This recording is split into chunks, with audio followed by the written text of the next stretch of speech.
Mr Farage, do you really think that Brexit won't happen as things stand? Oh, I hope and pray that it does, but what I see is a movement, and this court case is just a part of it. There's a movement to try and keep us in the single market. Now, we've seen Jeremy Corbyn, Ed Miliband, Nick Clegg, even some Tory backbenchers who were on the Leave side are now arguing, well, of course, Britain must stay part of the single market. And frankly, if that's where we end up, we've got half Brexit, and that's not what we voted for.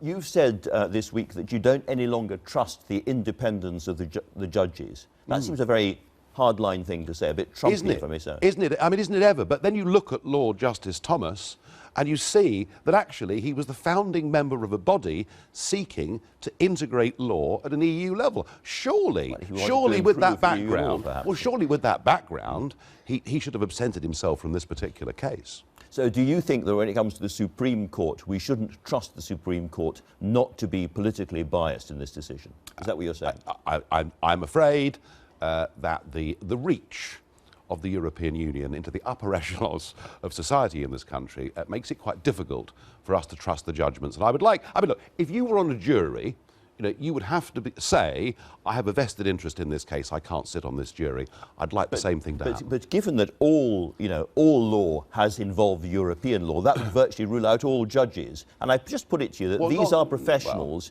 whose job is to look at our constitutional law and take a decision on the basis of the law. That's fine. It's quite dangerous to call them. That's fine, but if they've been activists pushing for politically European integration, they shouldn't be making these judgments. When it comes to those famous newspaper headlines now, enemies of the people, do you deprecate that or do you agree with it? Oh, well, I completely understand. But look, let's get to what's happening here. We may have seen Bob Geldof and 40,000 people in Parliament Square, moaning about Brexit. Believe you me, if the people in this country think that they're going to be cheated, they're going to be betrayed, then we will see political anger, the likes of which none of us in our lifetimes have ever witnessed in this country.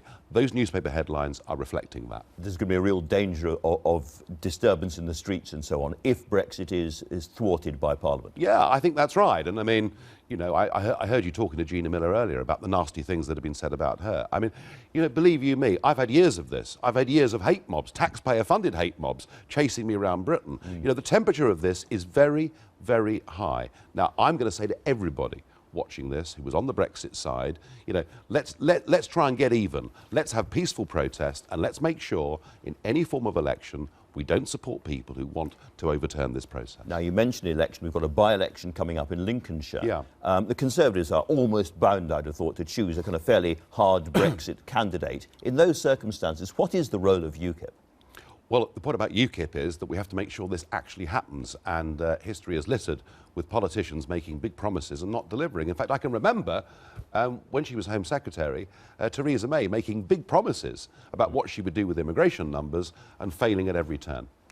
You've said in the Sunday Express today that you're not going off to the jungle, you're not going to be nibbling on kangaroos' nether parts or anything like that. You're going to stay and fight because it's politically very important, so you're not giving up on politics. No. Can I ask you about your own future? Because, if I may say so gently, your party has had a bit of a leadership issue recently. I assume you're now a Paul Nuttall man, but it's been a complete, it's been a complete something. No, it's been a soap opera. Yeah. Look, we've had a terrible few weeks. There's no question about that. It's been awful. It's been pretty embarrassing at times. And yet, in the opinion polls, there is still a significant level of support for us out there.